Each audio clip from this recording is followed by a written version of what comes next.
Frankenstein, the Modern Prometheus, by Mary Shelley. Text based on the revised edition of 1831. Author's Introduction. The publishers of the Standard Novels, in selecting Frankenstein for one of their series, expressed a wish that I should furnish them with some account of the origin of the story.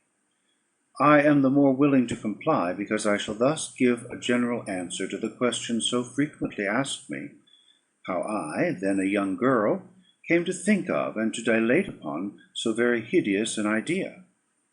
It is true that I am very averse to bringing myself forward in print; but as my account will only appear as an appendage to a former production, and as it will be confined to such topics as have connection with my authorship alone, I can scarcely accuse myself of a personal intrusion. It is not singular that, as the daughter of two persons of distinguished literary celebrity, I should very early in life have thought of writing. As a child I scribbled, and my favourite pastime during the hours given me for recreation was to, quote, write stories, unquote. Still, I had a dearer pleasure than this, which was the formation of castles in the air, the indulging in waking dreams, the following up trains of thought which had for their subject the formation of a succession of imaginary incidents. My dreams were at once more fantastic and agreeable than my writings. In the latter I was a close imitator, rather doing as others had done than putting down the suggestions of my own mind. What I wrote was intended at least for one other eye, my childhood's companion and friend; but my dreams were all my own. I accounted for them to nobody. They were my refuge when annoyed, my dearest pleasure when free. I lived principally in the country as a girl, and passed a considerable time in Scotland. I made occasional visits to the more picturesque parts, but my habitual residence was on the blank and dreary northern shores of the Tay, near Dundee. Blank and dreary on retrospection, I call them. They were not so to me then. They were the eyrie of freedom, and the pleasant region where, unheeded, I could commune with the creatures of my fancy. I wrote then, but in a most commonplace style. It was beneath the trees of the grounds belonging to our house, or on the bleak sides of the woodless mountains near, that my true compositions, the airy flights of my imagination, were born and fostered. I did not make myself the heroine of my tales. Life appeared to me too commonplace an affair as regarded myself. I could not figure to myself that romantic woes or wonderful events would ever be my lot. But I was not confined to my own identity, and I could people the hours with creations far more interesting to me at that age than my own sensations. After this my life became busier, and reality stood in place of fiction. My husband, however, was from the first very anxious that I should prove myself worthy of my parentage, and enrol myself on the page of fame. He was forever inciting me to obtain literary reputation, which even on my own part I cared for then, though since I have become infinitely indifferent to it. At this time he desired that I should write, not so much with the idea that I could produce anything worthy of notice, but that he might himself judge how far I possessed the promise of better things hereafter. Still I did nothing.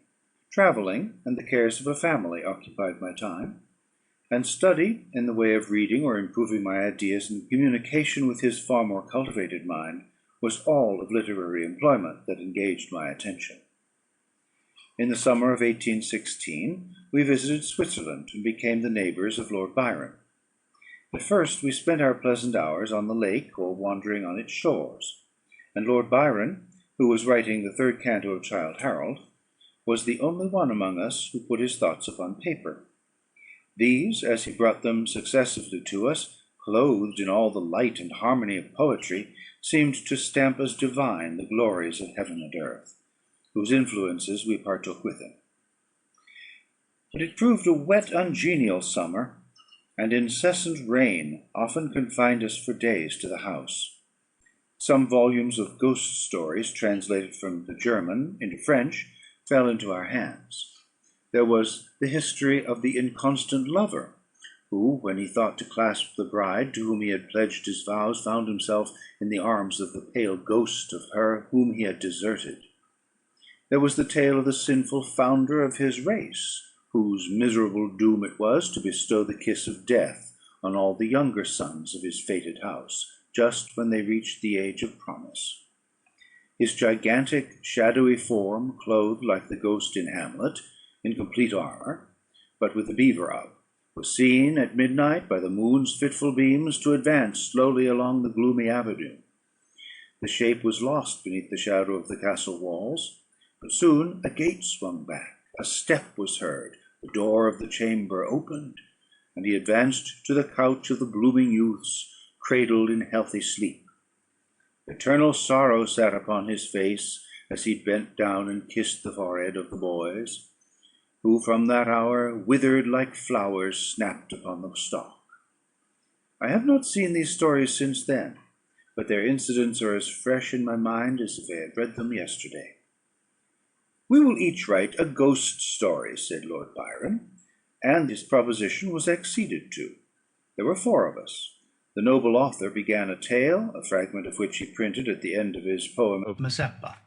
Shelley, more apt to embody ideas and sentiments in the radiance of brilliant imagery, and in the music of the most melodious verse that adorns our language than to invent the machinery of a story, commenced one founded on the experiences of his early life.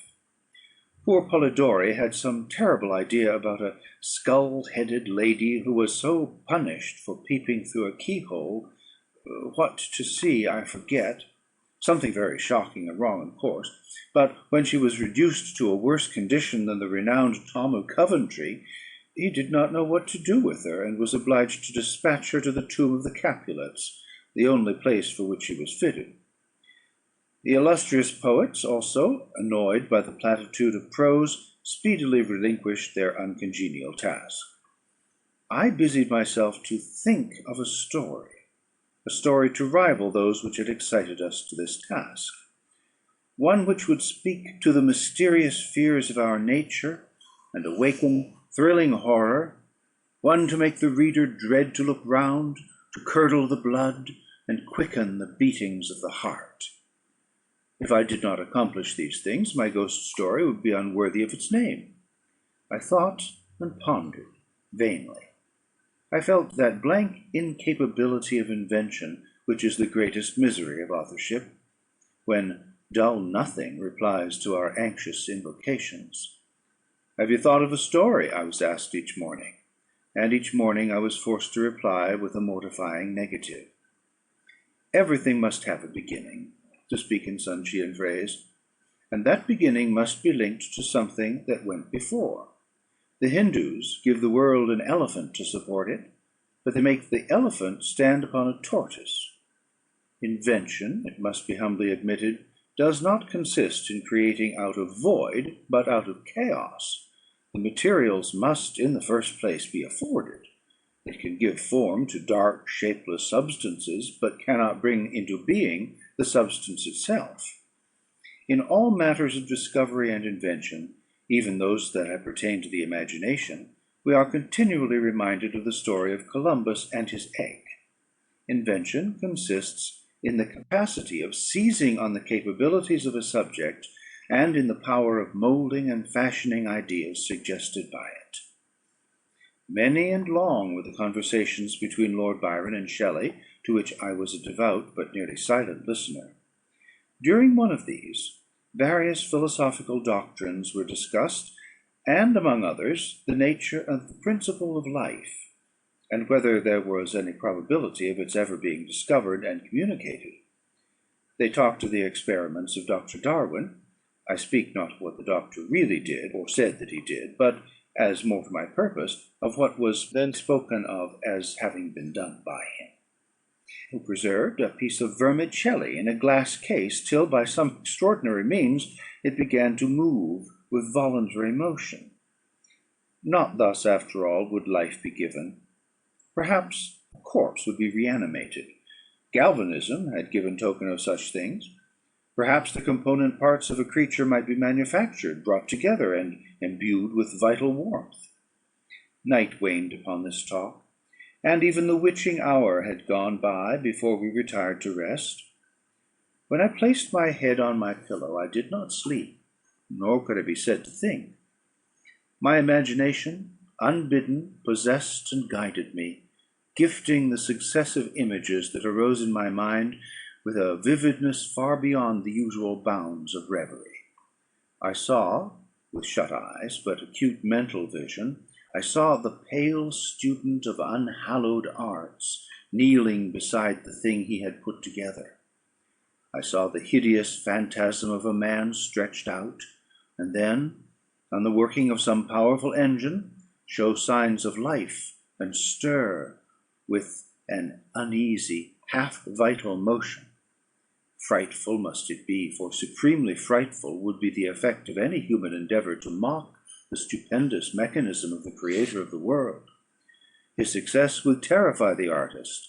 He would rush away from his odious handiwork, horror-stricken. He would hope that, left to itself, the slight spark of life which he had communicated would fade, that this thing which had received such imperfect animation would subside into dead matter, and he might sleep in the belief that the silence of the grave would quench forever the transient existence of the hideous corpse which he had looked upon as the cradle of life. He sleeps, but he is awakened. He opens his eyes. Behold, the horrid thing stands at his bedside, opening his curtains, and looking on him with yellow, watery, but speculative eyes. I opened mine in terror. The idea so possessed my mind that a thrill of fear ran through me, and I wished to exchange the ghastly image of my fancy for the realities around. I see them still.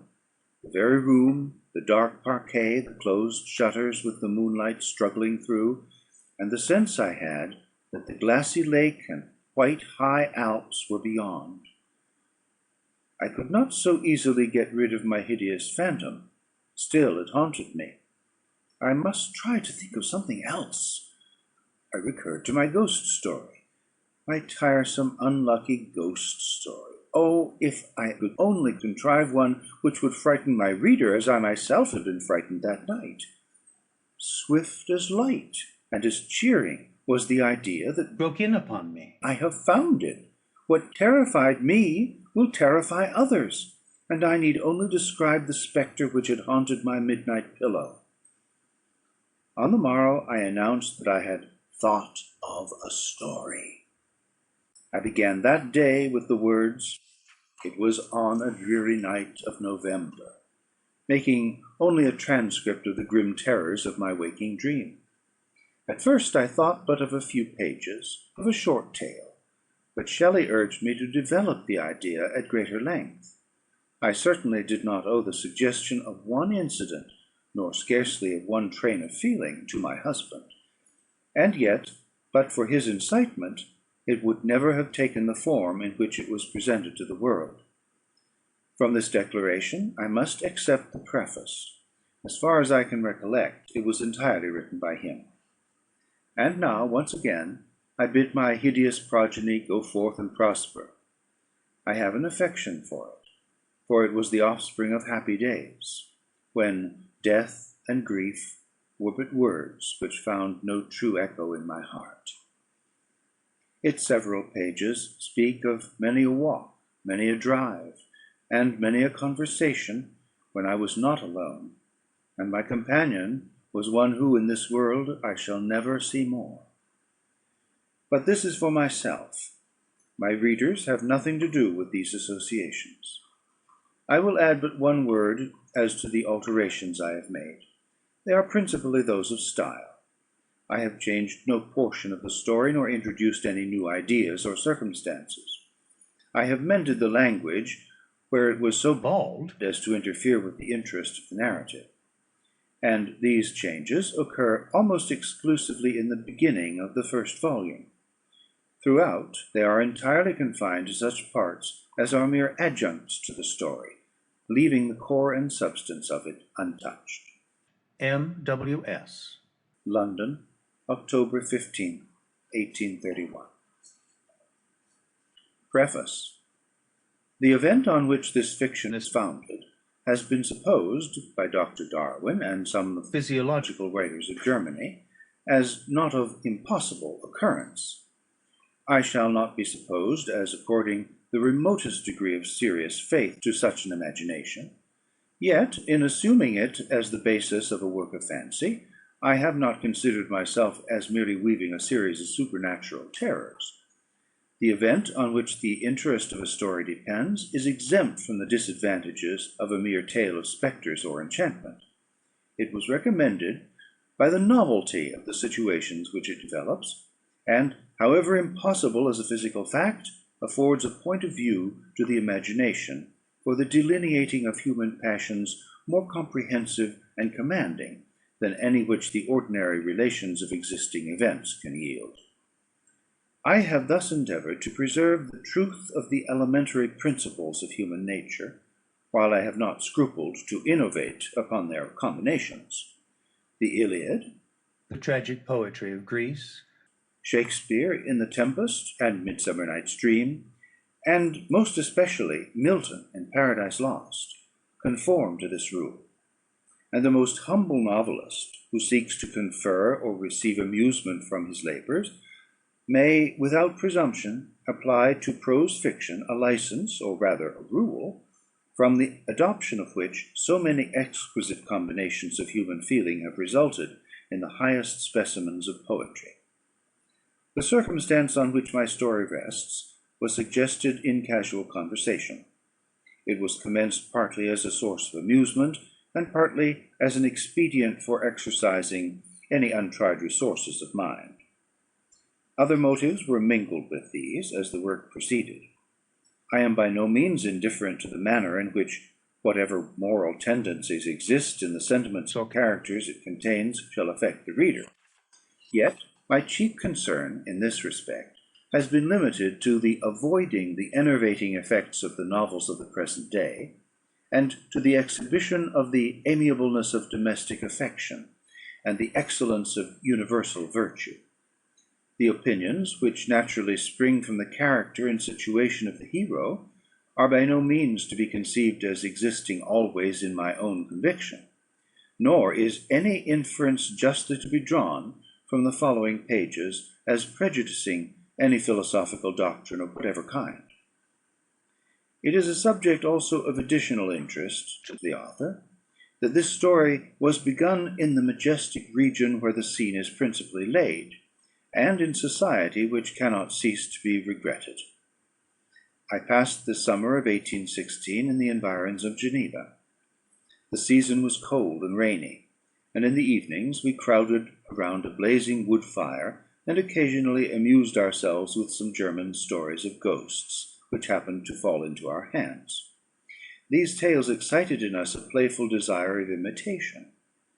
Two other friends, a tale from the pen of one of whom would be far more acceptable to the public than anything I can ever hope to produce, and myself agreed to write each a story founded on some supernatural occurrence. The weather, however, suddenly became serene, and my two friends left me on a journey among the Alps, and lost in the magnificent scenes which they present all memory of their ghostly visions. Frankenstein, the Modern Prometheus, by Mary Shelley. Letter 1. To Mrs. Saville, England. St. Petersburg, December 11th, 17 . You will rejoice to hear that no disaster has accompanied the commencement of an enterprise which you have regarded with such evil forebodings. I arrived here yesterday, and my first task is to assure my dear sister of my welfare, and increasing confidence in the success of my undertaking.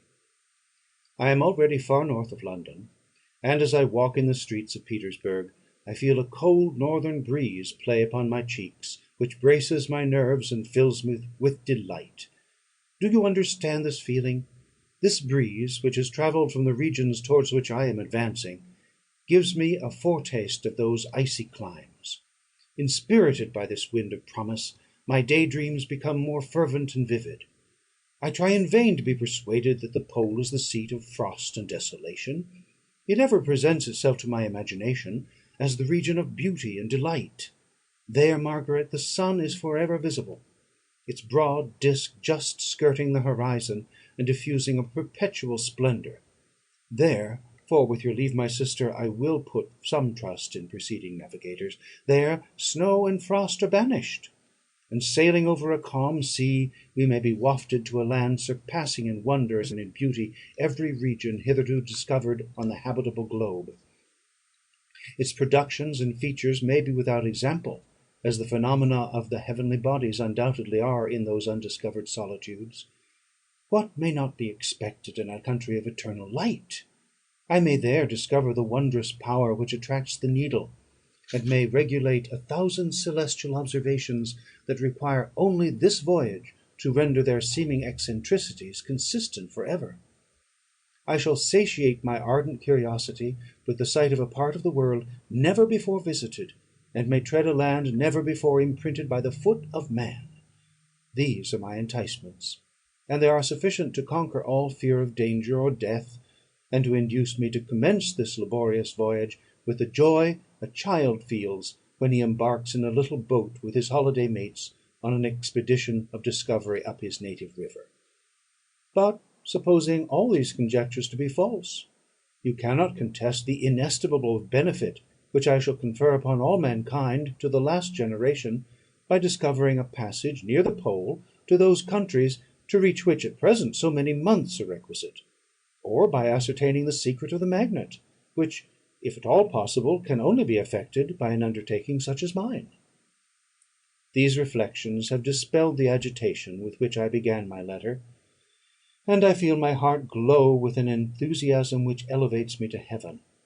For nothing contributes so much to tranquillize the mind as a steady purpose, a point on which the soul may fix its intellectual eye. This expedition has been the favourite dream of my early years. I have read with ardour the accounts of the various voyages which have been made in the prospect of arriving at the North Pacific Ocean through the seas which surround the pole. You may remember that a history of all the voyages made for purposes of discovery composed the whole of our good Uncle Thomas's library. My education was neglected, yet I was passionately fond of reading. These volumes were my study day and night, and my familiarity with them increased that regret which I had felt as a child on learning that my father's dying injunction had forbidden my uncle to allow me to embark in a seafaring life. These visions faded when I perused for the first time those poets whose effusions entranced my soul and lifted it to heaven. I also became a poet, and for 1 year lived in a paradise of my own creation. I imagined that I also might obtain a niche in the temple where the names of Homer and Shakespeare are consecrated. You were well acquainted with my failure, and how heavily I bore the disappointment. But just at that time I inherited the fortune of my cousin, and my thoughts were turned into the channel of their earlier bent. 6 years have passed since I resolved on my present undertaking. I can even now remember the hour from which I dedicated myself to this great enterprise. I commenced by inuring my body to hardship. I accompanied the whale fishers on several expeditions to the North Sea. I voluntarily endured cold, famine, thirst, and want of sleep. I often worked harder than the common sailors during the day, and devoted my nights to the study of mathematics, the theory of medicine, and those branches of physical science from which a naval adventurer might derive the greatest practical advantage. Twice I actually hired myself as an undermate in a Greenland whaler, and acquitted myself to admiration. I must own I felt a little proud when my captain offered me the second dignity of the vessel, and entreated me to remain with the greatest earnestness, so valuable did he consider my services. And now, dear Margaret, do I not deserve to accomplish some great purpose? My life might have been passed in ease and luxury, but I preferred glory to every enticement that wealth placed in my path. Oh, that some encouraging voice would answer in the affirmative! My courage and my resolution is firm, but my hopes fluctuate, and my spirits are often depressed. I am about to proceed on a long and difficult voyage, the emergencies of which will demand all my fortitude. I am required not only to raise the spirits of others, but sometimes to sustain my own when theirs are failing. This is the most favourable period for travelling in Russia. They fly quickly over the snow in their sledges. The motion is pleasant, and, in my opinion, far more agreeable than that of an English stage coach. The cold is not excessive if you are wrapped in furs, a dress which I have already adopted; for there is great difference between walking the deck and remaining seated motionless for hours, when no exercise prevents the blood from actually freezing in your veins. I have no ambition to lose my life on the post road between St. Petersburg and Archangel. I shall depart for the latter town in a fortnight or 3 weeks; and my intention is to hire a ship there, which can easily be done by paying the insurance for the owner, and to engage as many sailors as I think necessary among those who are accustomed to the whale fishing. I do not intend to sail until the month of June. And when shall I return? Ah, dear sister, how can I answer this question? If I succeed, many, many months, perhaps years, will pass before you and I may meet. If I fail, you will see me again soon, or never. Farewell, my dear, excellent Margaret. Heaven shower down blessings on you, and save me, that I may again and again testify my gratitude for all your love and kindness. Your affectionate brother, R. Walton.